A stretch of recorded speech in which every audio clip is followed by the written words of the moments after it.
नमस्कार, मी प्रसन्न जोशी. आपण पाहताय पुढारी न्यूजवर हे विशेष संवाद सत्र. आपल्याला कल्पना आहे, भारतात गेले काही दिवस जोरदार राजकारण तापलेलं होतं आणि हे तापलं होतं कुठल्या विरोधी पक्षांमुळे नाही, तर एका वेगळ्या चळवळीमुळे, ज्याचं नाव होतं एक गमतीदार नाव, कॉकरोच जनता पार्टी. प्रमुख होते किंवा आहेत अभिजित दिपके आणि त्यांचे सहकारी, महाराष्ट्रातले आहेत आणि त्या देशभर त्यांचं नाव आहे. आणि धर्मेंद्र प्रधान जे केंद्रीय मनुष्यबळ विकास मंत्री होते, त्यांच्या राजीनाम्याचा मुद्दा घेऊन जंतर मंतर दिल्ली इथं जोरदार आंदोलन झालं.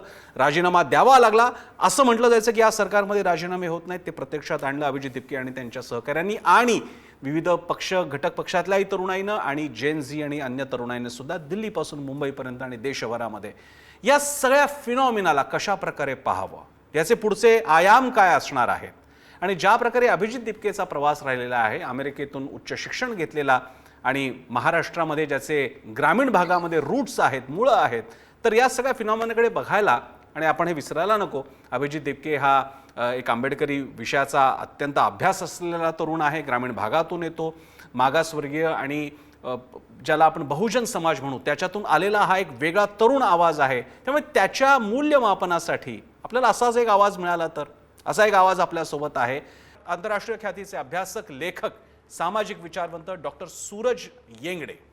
सूरज येंगडे हे पेन्सिल्व्हेनिया विद्यापीठातील ग्लोबल कास्ट लॅबचे संस्थापक, संचालक, प्रमुख संशोधक आहेत. अनेक जागतिक ख्यातीच्या संस्थांची त्यांना फेलोशिप मिळालेली आहे. हार्वर्ड विद्यापीठात डुबोइस फेलो आणि वरिष्ठ संशोधक म्हणून त्यांनी काम केलंय आणि याशिवाय अन्य विविध क्षेत्रात त्यांनी काम केलेलं आहे. त्यांचं कास्ट मॅटर्स हे पुस्तक तर जगामध्ये गाजलेलं आहे. त्याचा कॉलम सुद्धा एका भारतीय वृत्तपत्रात चालू होता. असे सूरज येंगडे आपल्यासोबत आहेत. काही काळापूर्वी भारतात ते येऊन गेले होते. पुण्यात त्यांची व्याख्यानं सुद्धा झाली होती आणि त्यांनी दलित किंवा मागासवर्गीय ओळखीला आणखी वैश्विक करत आफ्रो दलित अशा एका वेगळ्या कन्सेप्टचा सुद्धा पुरस्कार केलेला आहे आणि याशिवाय जगभरात ते आंबेडकरांच्या विचारांवरती काम करत असतात. आपल्यासोबत आहेत डॉक्टर सूरज येंगडे. सूरज, तुमचं स्वागत आहे पुढारी न्यूजच्या या कार्यक्रमात. खूप खूप धन्यवाद प्रसन्न. आपलं चर्चा आतापर्यंत झाली नाही. मी खरं तर तुझ्या पत्रकारितेचा मी एक प्रशंसक आहे. मला खूप आनंद होतोय तुझ्याशी चर्चा करत असताना. जो एक basic contours of this communication आहे, आपल्या हा इंटरव्ह्यूचा सगळा रेफरन्स आहे, तो आहे कॉकरोच जनता पार्टी, त्याची उद्दिष्ट, जेनझीचा ऍक्टिव्हिझम आणि त्याला मिळालेला चेहरा, अभिजित दिपकेचा चेहरा. सूरज, तुमची सुद्धा पार्श्वभूमी महाराष्ट्रातल्या ग्रामीण भागातली आहे. अभिजित दिपकेची सुद्धा पार्श्वभूमी ग्रामीण भागातली आहे. मागास समाजातून पुढे येऊन स्वतःच्या बुद्धी कौशल्यानं, कष्टानं शैक्षणिक क्षेत्रात नाव कमावलेले तुम्ही दोघांनी. तुम्ही अकॅडमिक मार्ग निवडला, त्यानं चळवळीचा मार्ग निवडलेला आहे. माझा एक एकदम बेसिक प्रश्न आहे सूरज तुम्हाला, तो म्हणजे या सगळ्या फिनॉमिनाकडे तुम्ही कसं पाहता? मला वाटतं आपण सकारात्मक दृष्टिकोनातूनच पाहिलं पाहिजे. कारण जिथे जवळपास म्हणजे 3 वेळा एकाच पार्टीची आणि एकाच व्यक्तीची ज्याची सरकार आहे, त्याच्या याच्यामध्ये जर एखादं नवीन एक भारतीय लोकशाहीला एक विरोध म्हणून जर एक नवीन स्फुल्लिंग होत असेल, तर आपण, मला वाटतं, एक लोकशाहीचे चाहते व संविधानाचे विचार करणारे पुरस्कर्ते असे जे काही नागरिक असतील त्यांच्यासाठी मला वाटतं हे एक स्वागतार्ह एक एखाद्या दिशेने हा एक नवीन एजेंडा भारताच्या पुढे या कॉकरोच या जनता पार्टीच्या मार्फत आपल्या पुढे आलेला आहे. सूरज, एक प्रश्न इकडे हा विचारता येईल की अभिजित दिपके, एक तर माझा पहिला प्रश्न की अभिजित दिपकेला तुम्ही व्यक्तिगत सुद्धा ओळखता का? कारण त्याचाही युएसशी, अमेरिकेशी संबंध राहिलेला आहे, तुमचा तर आहेच. आणि अभिजितचा हा जो प्रवास आहे, एक आंबेडकरिझम आणि आंबेडकरांचा विचार पॉलिटिकली कन्व्हर्ट करत असताना भारतामध्ये तो एकदम आंबेडकराईट होऊन जातो. म्हणजे त्यातल्या त्यात लेटेस्ट आयकॉन आपण पाहिलं होतं, तो चंद्रशेखर आझाद यांच्यासारखा चेहरा आपल्याला आठवतो. महाराष्ट्रामध्ये रिपब्लिकन फोर्सेस आहेत. पण अभिजितचं कौतुक आणि वैशिष्ट्य असं की तो टिपिकल आंबेडकरी राजकीय परिमाणांच्या पुढे गेला. तो आता सगळ्यांपर्यंत पोहोचलेला आहे. आंबेडकरी म्हणजे आंबेडकरी विचार नव्हे, आंबेडकरी विचार तर आहेतच, पण जनरली आंबेडकरी राजकारण म्हटलं की आरपीआय गट आपल्याला आठवतात आणि देशाच्या पातळीला बसपा आपल्याला आठवते. पण अभिजित त्याच्या पलीकडे गेला. जेनझी आणि तरुणाईला, सगळ्या क्लास आणि कास्ट मधल्या तरुणाईला घेऊन त्यांचा तो चेहरा बनला. जय भीम ही घोषणा जंतर मंतरवरती ऐकायला मिळाली. याकडे तुम्ही कसं पाहता? काय की अभिजित दिपके हा मराठवाड्याचा तरुण आहे. माझी त्याची भेट झाली नाही किंवा चर्चाही झाली नाही, कारण तो बीयू म्हणजे बॉस्टन विद्यापीठात होता आणि मागचे काही वर्ष मी पेन्सिल्व्हेनियाला प्राध्यापक म्हणून मूव्ह झालो. त्याच्यामुळं तो थोडासा म्हणजे मीटिंग झाली नाही. आणि सहजासहजी जर समजा तो तिकडच्या आमचा ग्रुप आहे जे सेक्युलर भारत किंवा फासिझमचा विरोध करणारे गट किंवा आंबेडकरी गट, त्याचा जर तो हिस्सा असता तर कदाचित आमची भेट झाली असती. ते असो, पण या कालामध्ये आपण बघतो की अभिजितची जी मान्यता आपल्याला दिसते, ती मान्यता आंदोलनाचं एक यश आहे. जे आंबेडकरी आंदोलनाचं आपण पाहतो की मागच्या जवळपास 7 दशकापासून कन्सिस्टंटली म्हणजे कुठलीही सरकार हो आणि ते सरकारने केलेला दबाव तंत्र असो, मग वेगवेगळ्या प्रकारे दलित आंदोलनाने आपली एक नवीन ओळख निर्माण करत करत त्याच्यामध्ये सांस्कृतिकरित्या जे काही आंदोलन उभं केली त्याचा आउटपुट आज आपण बघतो की बाबासाहेब आंबेडकर ज्या नावाला एकीकडे विटाळ म्हणून लोक टाळायचे, आज त्या चळवळीला स्पेशली जेनझी आणि जेनझीचे मला खरंच कौतुक करायचंय की याच्या आंदोलनामध्ये म्हणजे त्यांनी जो एक पुरोगामीपणा दाखवला. ऑफकोर्स त्याच्यामध्ये आपल्याला काही एक्सेप्शन दिसतील, पण अभिजितने ज्या प्रकारे त्याच्या अनुभवाचे पूर्वीचे केलेले त्यांनी जे काही काम आहे ते आम आदमी असतील किंवा बाकीची काही सामाजिक चळवळी असतील त्याचा उपयोग करून एक नवीन आंदोलन कसं सुरू करायचं, तर मला वाटतं एक चांगला याचा नमुना आहे की यू टेक एक्सपिरियन्स, तुम्ही अनुभव घ्या वेगळ्या चळवळीतून आणि तिथून शिकून मग तुम्ही स्वतःचं करा. पण आपल्याकडे काय असतं माहितीये का प्रसन्न, एखाद्या चळवळीमध्ये तुम्ही काम केलं, त्या चळवळीमध्ये काम केल्याचा अर्थ तुम्ही पूर्णपणे त्या चळवळीचे होता असं नाही ना. म्हणजे कुठला काही धर्म नाहीये, म्हणजे तुम्ही एखाद्याच्या बाबा पुढे गेलात आणि त्यांची एखादी घेतली की तुम्ही जीवनभर, असं नसतं ना. माणसांमध्ये, व्यक्तींमध्ये, बायांमध्ये परिवर्तन असतो, परिवर्तनाचा भाग असतो. तर समजा अभिजितने आम आदमी पार्टीमध्ये काम केलं असेल किंवा बाकीच्या लोकांमध्ये केलं असेल तर आपण त्याला अशा प्रकारे बघितलं पाहिजे की त्यांनी तो एक इंटर्नशिप केली, असा आहे एखादी इंटर्नशिप, आणि आता ते नवीन आंदोलन त्याच्यातून यशस्वीरित्या आपण पाहतोय करते. आता म्हणजे कुठलाच आतापर्यंत मोदी सरकारच्या 2014 पासून म्हणजे 12 वर्षांपासून त्यांचं चालत असलेलं एवढं एकाधिकारशाही त्यांची सरकार आहे, एकाही मंत्र्याने अक्षरशः लोकांना चिरडले, शेतकऱ्यांना मारहाण केली, रोहित वेमुला झाले, तरी देखील एकही मंत्र्याने आतापर्यंत राजीनामा मॉरली दिला नाही. पण या आंदोलनाचं यशस्वी असं की काही आठवड्यांच्या अवधीतच एक एवढा मोठा मनुष्यबळ विकास मंत्री म्हणजे रोहित वेमुलाचंही जे इन्स्टिट्यूशनल मर्डर झाला होता त्याच्यामध्येही MHRD इन्व्हॉल्व्ह होती, तेव्हा त्यांना शील्ड करण्यात आलं. पण आता त्याच खात्याच्या मंत्र्याला आपल्याला दिसतं की हे करता म्हणजे राजीनामा दिला. त्याच्यामुळं एक नवीन चळवळ या काळामध्ये मोदीच्या गर्भातून आंदोलनाच्या किंवा त्यांच्या फॅसिझमच्या माध्यमातून आपल्याला करताना दिसते. सूरज, इकडे मला अभिजित दिपकेचं ज्याला आपण म्हणू ना लाईफ अँड टाइम्स किंवा आताच्या ज्या टाइम फ्रेममध्ये आपण त्याला बघतोय, खूप इंटरेस्टिंग आहे सूरज की अभिजित दिपके US मधून येतो काय, तो एक तर मुळात इकडचा ती कॉन्ट्रोवर्सी कॉकरोचवाली कॉन्ट्रोवर्सी होते काय, एक माननीय जज बेरोजगार काही तरुणांबद्दल अशा प्रकारे टर्म्स वापरतात काय, सूरज त्याचा एक ऑनलाईन प्लॅटफॉर्म बनवतो काय, मग ते एक आंदोलन बनतं काय, आणि मग दिल्लीत जे झालं तो that is rest is history. या सगळ्यामध्ये सूरजची जी सगळी पर्सनॅलिटी, पॉलिटिकल अँड सोशल पर्सनॅलिटीची, अभिजितची जी डेव्हलपमेंट आहे त्याकडे सूरज तुम्ही कसं पाहता? प्रसन्न काय माहितीये का की म्हणजे बायोग्राफिकली आपण मला वाटतं जास्त एखाद्या नेतृत्वाकडे लक्ष सध्या दिलं नाही पाहिजे, कारण ते नेतृत्व तयार होत आहे. म्हणजे तो काही पिकलेला आंबा नाहीये की आपण त्याला एकदम, तो सध्याला म्हणजे तयार होतोय. आणि जेवढं आपण बारकाईने बायोग्राफिकली पाहिलं तर त्याच्यामध्ये आपल्याला अनेक उणिवा दिसतील किंवा अनेक अपूर्ण केलेले कामं, न केलेले कामं दिसतील.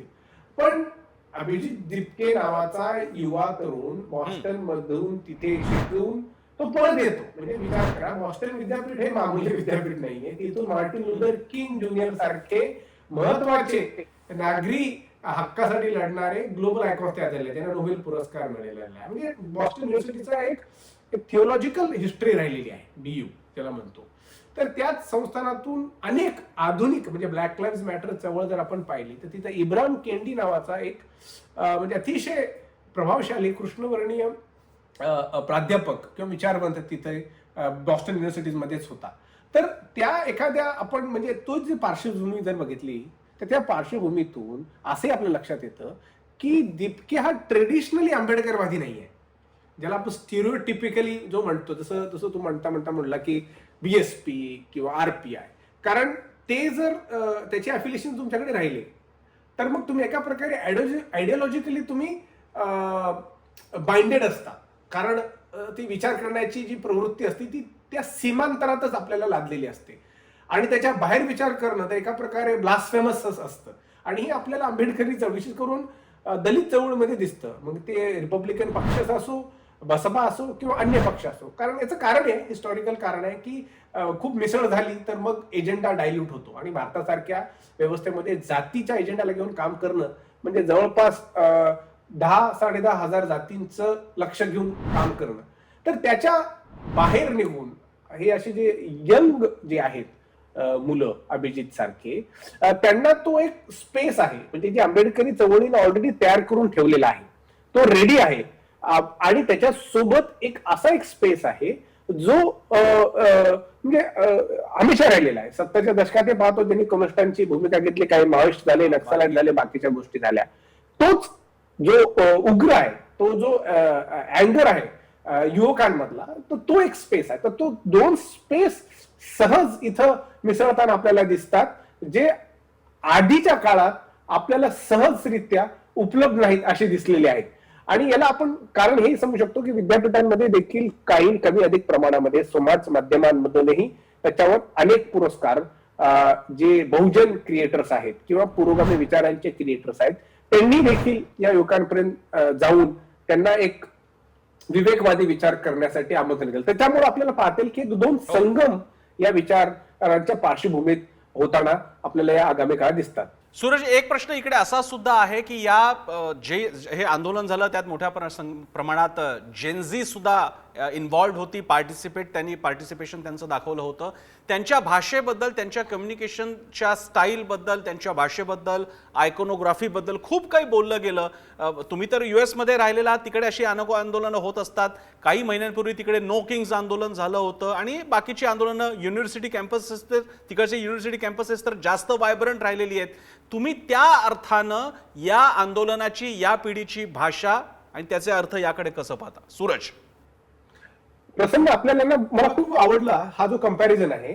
याला आपल्याला एका प्रकारे जो ग्लोबल फासीवाद आहे या दृष्टिकोनातून अभ्यासावा लागेल. जसं अमेरिकेमध्ये कोलंबिया आणि हार्वर्ड साठी, म्हणजे जेव्हा हार्वर्ड होतं तेव्हा फिलिस्तीनच्या हक्कासाठी जे युद्ध लढलं त्याला, तर इस्रायल सरकारने आणि तिथल्या सध्याच्या म्हणजे त्यांची जी लॉबी आहे इस्रायल लोकांची डेमोक्रॅट आणि रिपब्लिकन पार्टीमध्ये, त्यांनी मिळून जे विद्यार्थ्यांवर हाणामारी केली, ही आपल्याला साऊथ आफ्रिकेचा अपार्थाईड विरोध करत असताना 1960 आणि 70च्या दशकामधले कॅलिफोर्नियाच्या कॅम्पसवर झालेले आपल्याला उदाहरणं आपल्याला दिसतात.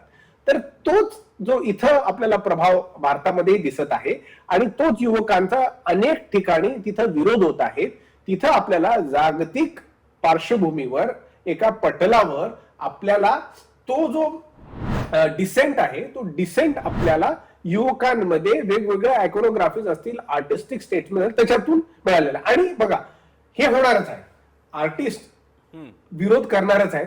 कारण आर्टिस्टची जी भूमिका असते किंवा लेखकांची असते ती क्वचित नसते, ती लिमिटेड नसते. आर्टिस्ट जो कलाकार ते लिमिटेड चौकोनाच्या बाहेर विचार करणारीच व्यक्ती आर्टिस्ट असते. तर त्याच्यामुळं भारतातही देखील त्या प्रकारचा जो एक हा एजेंडा आहे, ज्याला आपण ग्लोबल झायनिस्ट एजेंडा म्हणतो, त्या एजेंड्यातून आपल्याला असे मार्गक्रमण करताना दिसतात. आणि आता काय आहे की भारत विशेष करून म्हणजे जे जेनझीचा याच्यामध्ये का विरोध आहे जास्त, तर तुम्ही बघा मागच्या 12 वर्षांपासून या सरकारच्या गर्भात वाढलेली जी पिढी आहे ती जी पाहते त्यांच्या टीव्हीवर किंवा त्यांच्या पेपर पत्रामध्ये, तर साहजिकच आहे ती मुलं किंवा ती मुली प्रश्न विचारणार आहे. तसंच प्रश्न ती एका आपल्या धाकट्या व्यक्तीला म्हणजे मोदी आता घरचे वाटलं रे, म्हणजे टीव्ही कोविडला की दुनियाभरच्या मीडियामध्ये मोदी, तर मग त्या जर छोट्या लेकरांनी प्रश्न विचारला तर मोठ्या पिढींना उत्तर द्यावंच लागेल. बरोबर, त्याला तुम्ही एकदमच, आणि तुम्ही तयार केलेली ती पिढी आहे. एका काळानंतर विवेकाला तुम्हाला स्थान द्यावंच लागेल. बरं. तुम्ही जिथे जरी आपली भक्तिभाव करत बसलात तरी देखील युवक काय की युवकाला एका प्रकारचं एक इंग्रजी शिक्षण मिळालेलं आहे कमी अधिक प्रमाणात. मी सांगतोय जी शहरी भागातली आहेत आणि विशेष करून इथे आपण पाहिलं की दिल्ली स्टेट आणि बाकीच्या ठिकाणावर लोक आले आणि हा जो मागच्या 1 ते 1.5 दशकाचा जो अनुभव आपल्याला मिळालेला आहे तो एकच एजेंडा आहे. हिंदू मुसलमान किंवा काँग्रेसनं नाही केलं किंवा मोदी चांगलं करतोय देशाला. आता हा रिपीटेड एजेंडा कोण्याही ऐकला बघा की मोदी हे मेगॅलोमेनियक नेता आहेत. म्हणजे राम गुहा बरोबर म्हणजे जवळपास राम गुहा 7-8 वर्ष आधीच म्हणाले होते की एकदम एक्स्ट्रीम नार्सिसिझम आहे आणि कुठल्याही यंग मुला मुलींना जर तुम्ही अशा प्रकारचं उदाहरण दिलं तर ते रिबेल करतील. ते म्हणतील हा काय मूर्ख व्यक्ती आहे. आणि तुम्ही उदाहरण करून बघा छोट्या लेकराला देखील जर तुम्ही असं म्हटलं की मी सगळ्यात श्रेष्ठ आहे तो मुलगा किंवा तो मुलगी तुमचा विरोध करेल, तुम्हाला स्वीकारणार नाही. सूरज, या सगळ्या आंदोलनाच्या पार्श्वभूमीवर जी आता कॉकरोच जनता पार्टी आहे जे एक सोशल मीडिया एक वेव म्हणून सुरू झालं होतं मात्र आता ते एक सिरियस आंदोलन आहे. अभिजित दिपके तुमच्या माहितीसाठी परवाच ते असं म्हणाले अभिजित दिपके की माझ्या जंतर मंतर 2.0 व्हर्जन सुद्धा तुम्हाला पाहायला मिळणार आहे. त्यामुळे आंदोलन आता पुढे गती घेताना दिसतंय. तुम्ही सुद्धा अशी कॅम्पेन्स US मध्ये पाहिलेली जगभरातल्या अशा चळवळींचा तुमचा अभ्यास आहे. ही मात्र चळवळ अशी की जी व्हर्च्युअली सुरू झाली आणि फील्डवरती आली. यापूर्वी म्हणजे आम्हाला 2014चं अण्णा हजारे आंदोलन आठवतंय ते फील्डवरनं सुरू झालं आणि पॉलिटिकली पसरत गेलं. हे व्हर्च्युअली सुरू झालं आणि आता फील्ड लेवलला पसरतंय. तुम्ही याची ग्रॅज्युअल प्रोग्रेशन कसं बघता अभिजित दिपकेचं कॉकरोच जनता पार्टीचं? एक खूप चांगला प्रश्न आहे प्रसन्न. बघ काय माहितीये का की व्हर्च्युअल फील्डला आपल्याला अंडरमाइन करता येणार नाही, अजिबात नाही. कॅम्ब्रिज अनालिटिकाने सिद्ध करून दाखवलं की कसे इलेक्शन देखील इन्फ्लुएन्स करता येतात त्या तुमच्या हातात असलेल्या मोबाईल किंवा कम्प्युटरवर चालू असलेल्या तुमच्या इंडिव्हिज्युअल आयडीने लॉग इन झालेल्या सोशल मीडियाच्या माहितीनुसार. बरं. तर व्हर्च्युअली जे काय होत आहे ते ऑलमोस्ट डिजिटल तुमचा आत्मा आहे तिथे. म्हणजे आत्मा या कल्पनेला मी नाकारतो पण काय पोलिमिकली सांगतोय की तिथं तुमचा एक डिजिटल एसेन्स तिथे उपलब्ध आहे आणि त्याला मॅनिप्युलेट करणाऱ्या अनेक संस्था आहेत आणि महत्वाची संस्था म्हणजे भारताची रुलिंग पार्टी आहे भारतीय जनता पार्टी. कारण त्यांचे बॉट्स किंवा त्यांचं आहे जे सिक्रेट मिशन आहे किंवा ते स्वतःलाच त्यांची सोशल मीडिया अग्रेशन आहे हे म्हणजे त्यांनी आधीच सुरू केलं होतं. म्हणजे असं नाही की बाबा हे व्हर्च्युअली कुठून हवेत आलं, नाही. व्हर्च्युअल रियालिटी आहे. प्रधानमंत्री किंवा जगभर सगळे हे व्हर्च्युअलीच आहेत. त्यांचं आंदोलन व्हर्च्युअली चालू आहे आणि ग्राउंडवर जे काय आपल्याला पाहायला भेटतं ते तिथून आता येताना आपल्याला दिसत आहे. आणि कसं होतं बघ एकेकाळी हे जे माहिती आपल्याला भेटायची ती पेपरात भेटायची. म्हणजे पेपर आला सकाळी आणि तो पेपर काय व्हायचा की गल्लीत 4 लोक वाचायची आणि मग तो एजेंडा ठरवायचा. आता काय रिअल टाइम इन्फॉर्मेशन आहे माझ्या मोबाईलवर नोटिफिकेशन येतं आणि मी ऑर्गनाइज होऊन जातो. मग तो डिजिटली होतो. डिजिटली होऊन त्याचं एक ग्रॅज्युअल प्रोग्रेशन आपण म्हटल्यासारखं फील्डवर होतं. आता फील्डची जी माहिती आहे फील्ड आपण ज्याला म्हणतो ही फील्ड फक्त फिजिकल स्पेस राहिलेली नाहीये. ही खूप ऍक्टिव्हली कॉकरोच जनता पार्टीने दाखवून दिलेलं आहे की व्हर्च्युअली स्पेस पण आहे आणि इथं अशी लोक येत आहेत ज्यांना फील्डवर येण्यासाठी लिमिट्स आहेत. त्यांना काही ना काही कारणाने येता येत नाहीत. आता कदाचित असंच असू शकतं की पीएमओच्या ऑफिस मधले काही अधिकारी स्वतः कॉकरोच जनता पार्टीचे सदस्य असतील त्यांच्या अनॉनिमस आयडी वरून. कारण काय की फ्रस्ट्रेशन आपल्याला जो इथं अनॉनिमिटीचा परिणाम आहे आणि यांनी काय केलं कसं असतं माहितीये का यू रन अन एजेंडा त्याला ऍजिट प्रॉप म्हणतात. प्रॉपगेंडाचा ज्या एजेंडा आहे तो तुम्ही करून थांबता. बरं. पण यांनी काय केलं ते सोव्हिएट काळीन जे व्हायचं त्यांचे सॅटेलाइट देश राहायचे सारखं तेच चालवायचे. आयकोनोग्राफी त्यांची स्टॅलिनला दाखवू मग ती येणारी पिढी जी आहे 80 आणि 90च्या दशकात जी येणारी पिढी ती थकली होती की किती रे बाबा तुम्ही दाखवता. मी पोलंडला मागच्या वर्षी होतो उदाहरण द्यायचं म्हटलं तर त्यांनी ते युथ कॉन्फरन्स वगैरे केलं होतं आणि आयकोनोग्राफीचा मी अभ्यास करत होतो तिथे. तर तिथं असं लक्षात आलं आपल्याला की एजेंडा प्रोपोगेंडा जे होतो आणि प्रोपोगेंडाला जोपर्यंत तुम्हाला माहित आहे की this is the time you pause. पण जर त्याला तुम्ही असं ऍक्सेप्ट केलं की लोक माझं ऐकत आहेत तर तुम्हाला लक्षात येत नाहीये की तो नंतरचा एजेंडा प्रोपोगेंडाचा तो रिव्हर्स जातो. कॉक्रोच जनता पार्टीचा तसाच झालेला आहे. तो जो फ्लो होता तिकडे जाणारा एका वेळानंतर थांबवायचा असता, तो मग त्यांना एक उदाहरण दिसलं आणि then they moved into the direction of cockroach Janata party. म्हणजे ऑडियन्स ती जी होती, काय त्यांचे 2 करोड 2.5 करोड जे काही त्यांचे फॉलोअर्स आहेत, ती ऑलरेडी तयार होती. ती बीजेपी किंवा बाकी पार्टीने तयार केली होती. फक्त त्यांना, या मूर्खांना कळालं नाही की कधी बाबा आपण थांबवलं पाहिजे. हा एजेंडा हिंदू मुसलमानाचा चालवला, एक इलेक्शन जिंकलं, दुसऱ्या इलेक्शनला तेच लावता, मग ते सैन्य भरती बाकीच्या गोष्टी, तिसऱ्या इलेक्शनला you have to understand that. आणि म्हणून कॉक्रोच जनता पार्टीला मिळालेला तो बळ ऑलरेडी डिजिटल स्पेसमध्ये तयार झाला होता. आयडिओलॉजिकली तो थकलेला होता. आणि जेनजीनं खरंच याला अशी भूमिका दिली, जसं आपण पाहतो. म्हणजे मला एक उदाहरण आठवतं की एक महिला आणि त्याची मुलगी, त्या 2 आल्या होत्या जंतर मंतरला, आणि ती बाई म्हणाली की माझे हसबंड हे दिल्ली पोलीसमध्ये इन्स्पेक्टर आहेत आणि मी तर वाटच बघते की त्यांची ड्युटी इथंच लागली पाहिजे. मी बघते हे कसे लाठी चालवतात माझ्यावर आणि माझ्या मुलीवर. आणि जेव्हा तुम्ही ऐकलं तर तुम्ही मला लक्षात आलं की अब रेव्होल्यूशन घर में भी घुस गया है. की आता तुम्हाला असं नाही की मेरे को ड्युटी करने के लिए जाने का है, यू हॅव नाव एक सिव्हिलिटी ज्याला म्हणतो. आणि मी खरं त्याच्यामध्ये एक देखील सांगू म्हणजे सांगायचं म्हटलं तर राहुल गांधीची खरंच चांगली भूमिका राहिलेली आहे. म्हणजे त्या व्यक्तीने जो विचार दाखवला की ऑब्सेस स्वतःला करून घेतलं नाही की काँग्रेस में वगैरे वगैरे, स्टुडंटचं राजकारण आहे, स्टुडंटला सपोर्ट करायचा आहे आणि इंडिपेंडेंट त्यांचं राजकारण चालू द्या. हा जो मिस अप्रोप्रिएशनचा जो भीती राहायची जनरली, त्याने तो स्पेस तिथे ओपन ठेवला, त्या म्हणजे प्रमुख अपोजिशन नेत्याने. तर तो एक स्वागतार्ह आहे आणि एक ऑर्गॅनिक मुवमेंट आहे. आता मी पाहिलं की ते विलेज स्कूलची ऑडिटिंग करत आहेत. एक्झॅक्टली. सरकारची किती महत्वाची जबाबदारीचं काम एक स्वतंत्र आंदोलन करत आहे. म्हणजे जिथे तुम्हाला मेकेन्झी मला सूरजकडे आणखी सूरज प्रश्न विचारायचा आहे, तो असा की आता आपला इंटरव्ह्यू चालू असताना माझ्या मागे जो फोटो आहे, जो तुला नाही बघता येणार सूरज, पण त्याला आम्ही वॉल म्हणतो, क्रोमा वॉल म्हणतो, त्याच्यावरती आम्ही अभिजितचं सगळं आंदोलन यशस्वी झाल्यानंतर ना त्याने डॉक्टर बाबासाहेब आंबेडकरांचा असा फोटो हातात घेतला होता आणि सगळे लोक जमले होते जेव्हा धर्मेंद्र प्रधानांनी राजीनामा दिला होता. माझा तुम्हाला प्रश्न आहे सूरज की आतापर्यंत जय भीम ही घोषणा विद्यापीठीय सर्कलमध्ये, आंबेडकरी चळवळीमध्ये, रिपब्लिकन चळवळीमध्ये आणि काही सर्कलमध्ये की जिथे साधारणपणे एक आंबेडकरी चळवळीतले तरुण एकत्र येत होते अशा ठिकाणी दिली जात होती. मात्र दिल्लीच्या जंतर मंतरमध्ये जिथे मोठ्या प्रमाणात आम्हाला सवर्ण तरुणाई दिसत होती, अप्पर क्लास कास्टवाले लोक सुद्धा दिसत होते, ते सुद्धा जय भीम म्हणत होते. माझा सूरज तुम्हाला प्रश्न आहे, जय भीम ही आता एक कूल, आजच्या भाषेत लागतं ना, एक कूल घोषणा झालेली आहे, एक कॉल झालेला आहे का की जो तरुणाईला आता अपील करतोय?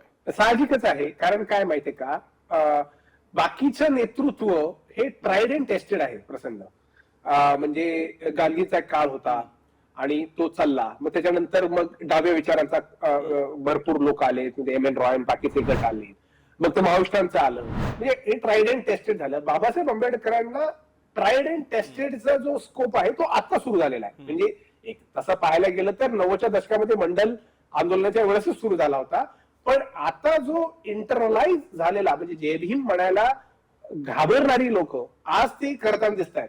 आणि याचं एक कारण मला असं दिसतं की तिथं असलेलं जे आझाद समाज पार्टीचं नेतृत्व आहे, म्हणजे चंद्रशेखर आझाद सारखे नेते, ज्यांनी म्हणजे डिबेट करून टाकली की बाबा या आंदोलनाला मला पूर्ण पाठिंबा द्यायचा आहे आणि तो एजेंडाच आहे. पण इथं आंबेडकरी चळवळीमध्ये देखील आपल्याला म्हणजे हिस्टॉरिकल राहिलेला आहे, पण एक पुरोगामी दृष्टिकोन दिसतो की बाबा एकच एजेंडा घेऊन आपल्याला चालता येणार नाही, आपल्याला अनेक एजेंड्यांसोबत काम करावं लागेल. आणि हे हिस्टॉरिकली राहिलेलं, म्हणजे जिथे जिथं देशाच्या उन्नतीचा, मानव मुक्तीचा विषय आलेला आहे, तिथं म्हणजे आंबेडकरांच्या विचारांना मानणारी लोक सहज आपल्याला उपलब्ध असताना दिसतात. पण इथं त्याला त्या प्रकारे अँप्लिफाय झालेलं आहे. दुसरं काय याचा असं आहे, एक शेवट करताना, मुलाखतीचा शेवट करताना एक छोटासा प्रश्न. सूरज हेंगडे आम्हाला कॉक्रोच जनता पार्टीच्या मंचावर दिपके बरोबर, अभिजित दिपके बरोबर दिसणार आहेत? सूरज येणार आहेत भारतामध्ये? हा, मी पुढच्या वर्षी येईन. आणि म्हणजे आपण, म्हणजे मी व्यक्तिगत भारतामध्ये समानता, भारताची उन्नता आणि भारतामध्ये बंधुभाव आणणाऱ्या ज्या काही संघटना किंवा जे काही विचार आहेत त्या विचारांशी मी आहे. जिथे जर तुम्हाला समाजामध्ये वैर पसरवायचा आहे, समाजामध्ये तुम्हाला भेद करायचा आहे, स्त्री पुरुषांच्या असमानतेबद्दल तुम्हाला त्याच्यामध्ये आणखी दरी करायची आहे, जाती जातीमध्ये भांडणं लावायची आहे, धर्मामध्ये, अशा विचारांच्या मी कट्टर विरोधक आहे. म्हणजे हे विचार माझ्या संस्कारात बसत नाही. तर मग बाकीचे कुठले विचार असतील त्या विचारांशी मी सहज जाईन, त्याच्यामध्ये काही हरकत नाही. मग ते कॉकरोच असतील का मग कुठले आणखीन एक्सपेरिमेंट असतील, तिथे मला वाटतं एक सृजन्य व्यक्तीने समजून घेऊन नवीन प्रयोगांना आकलून सपोर्ट केला पाहिजे. पण मला माहित नाही की यांचं भवितव्य काय. सध्याचं जे दिसत आहे त्याला एक दूरचा एक अनालिसिस करणारा व्यक्ती म्हणून मी म्हणतो की एक स्वागतार्ह आहे. सूरज, खूप आभार, धन्यवाद. या क्षणी तुम्ही US मधून आम्हाला हा वेळ दिलेला आहे पुढारी न्यूजला, आणि आमच्या डिजिटल आणि टीव्हीवरती दोन्ही ठिकाणी मुलाखत दाखवली जाणार आहे. तुम्ही सगळे पाहणारच आहात. आणि सूरज येंगडे काही काळापूर्वी आला होता त्यावेळी महाराष्ट्रामध्ये मोठी एक नवीन वातावरण तयार झालं होतं की आंबेडकरी चळवळीतून समाजातून आलेला हा सूरज काहीतरी एकदम वेगळी भाषा बोलतोय, हा आफ्रो दलित मांडणी करतोय, हा कास्टच्या पलीकडच्या गोष्टी आता कशा प्रकारे जाणीवेत नेणिवेमध्ये घुसलेल्या आहेत त्या कशा बाहेर काढता येतील, आणि या नव्या जगाला सामोरं जाताना नवीन पॉलिटिक्स काय असणार आहे त्याची भाषा सूरज तेव्हा सांगत होता. आज अभिजित दिपके त्याच मार्गावरनं पुढे जाताना दिसतोय. आता बोजड शब्दांच्या आणि तत्वज्ञानाच्या आधारे नाही तर जनतेला आणि या नव्या तरुणाला सोबत घेऊन त्यांची भाषा बोलणारा अभिजित पॉलिटिकली तो पुढे नेताना आपल्याला बघायला मिळतोय. अकॅडमिक्स आणि मूव्हमेंट एकत्र येताना आपल्याला बघायला मिळतात. पुढे बघूयात काय होणार आहे. तुर्तास धन्यवाद सूरज, आम्हाला वेळ दिल्याबद्दल. थँक्यू.